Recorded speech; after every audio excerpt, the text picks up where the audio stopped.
అందర్ వ్యూవర్స్ కి నమస్కారం.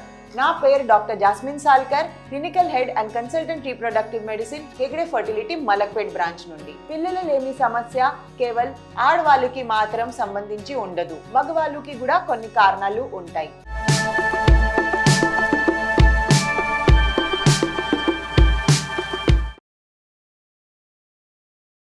సో పిల్లల లేమి సమస్య గురించి అంటే ఇన్ఫర్టిలిటీ కోసం మీరు ఫర్టిలిటీ స్పెషలిస్ట్ దగ్గర వెళ్తున్నారు అంటే ఇద్దరు భార్యాభర్త కలిసి వెళ్ళాలి. సో మీ ఫర్టిలిటీ స్పెషలిస్ట్ ముందు మీ ఇద్దరిది కొన్ని టెస్ట్లు చేస్తారు.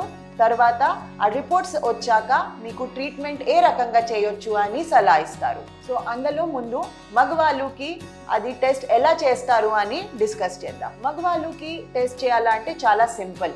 వీర్య పరీక్ష చేసుకుంటే అది క్లారిటీ వస్తుంది, అది ప్రాబ్లం ఉందా లేదా అని. సో ఈ వీర్య పరీక్ష అంటే semen analysis as per WHO guidelines చేస్తారు. వీర్య పరీక్షలో సీమెన్ అనాలిసిస్లో చూసుకోవాలి అంటే 3 మెయిన్ పారామీటర్స్ చూస్తారు. ఒకటి అయితే స్పర్మ్ కౌంట్ ఎలా ఉంది, అంటే స్పర్మ్ నంబర్స్ ఎలా ఉన్నాయి. రెండోది మోస్ట్ ఇంపార్టెంట్ అంటే ఆ స్పర్మ్స్కి కదలిక అంటే మొటిలిటీ ఎలా ఉంది అని చూస్తారు.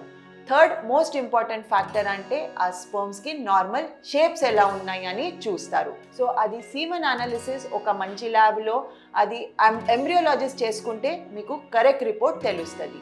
సో నార్మల్గా స్పర్మ్ కౌంట్ వచ్చి వాల్యూస్ అబవ్ 15 మిలియన్ ఉండాలి.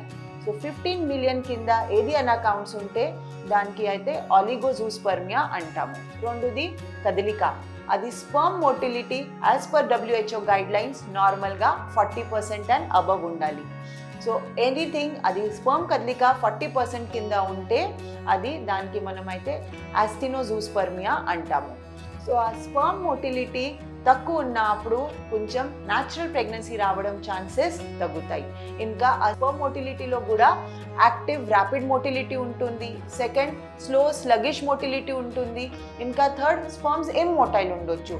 సో ఆ స్పర్మ్ కదలిక కూడా 3 పారామీటర్స్లో డివైడ్ చేసి చెక్ చేస్తారు. నెక్స్ట్ వచ్చి అది స్పర్మ్ది నార్మల్ షేప్స్ అంటే నార్మల్ ఫార్మ్స్ ఎలా ఉన్నాయి అని చూస్తారు. నార్మల్ ఫార్మ్స్ అప్ టు 4% అది నార్మల్ రేంజ్ ఉంటుంది, కానీ 4% కింద ఉంటే దానికి అయితే టిరాటోజూస్పర్మియా అని అంటారు. సో ఇది అయితే 3 మెయిన్ పారామీటర్స్ స్పర్మ్ అనాలిసిస్లో చూసుకోవాలి. ఈ పారామీటర్స్లో ఏది అయినా డిఫరెన్స్ వచ్చింది లేదంటే తక్కువ ఉన్నాయి అంటే మీ ఫర్టిలిటీ స్పెషలిస్ట్ ఆ వాల్యూ ప్రకారం మీకు నెక్స్ట్ సలహా ఇస్తారు. ఇంకా కొంతమందికి స్పర్మ్ అనాలిసిస్ అప్పుడు స్పర్మ్స్ అసలు ఉండకపోవచ్చు, అంటే 0 కౌంట్స్ వస్తాయి. ఈ సమస్యకి అయితే ఏజూస్పర్మియా అని అంటాము. ఏజూస్పర్మియా ఉన్న అప్పుడు మగవాళ్ళకి కొన్ని టెస్ట్లు చేయాలి.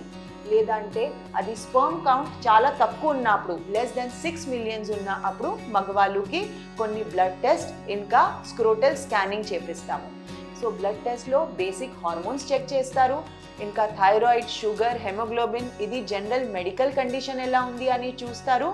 ఇంకా థర్డ్ స్క్రోటల్ స్కాన్ అడ్వైస్ చేస్తారు. సో స్క్రోటల్ స్కాన్లో ఏమైనా అది వారికోసిల్ అంటే టెస్టిస్ పక్కన వాపు ఉందా లేదా చెక్ చేస్తారు, టెస్టిస్ది సైజ్ ఎలా ఉంది చేస్తారు, ఇంకా మేల్ ట్యూబ్స్ ఎలా ఉంది అని కూడా చెక్ చేస్తారు. మగవాళ్ళకి ఇది బేసిక్ టెస్ట్లు అయ్యాక దాని ప్రకారం ట్రీట్మెంట్ అడ్వైస్ చేస్తారు. సో మీకు అయితే పిల్లలు లేమి సమస్యతో బాధపడుతున్నారు అంటే ఒక మంచి ఫర్టిలిటీ స్పెషలిస్ట్ దగ్గర కన్సల్ట్ చేసుకొని మీరు ఫర్దర్ ట్రీట్మెంట్ తీసుకోవచ్చు. ధన్యవాదాలు.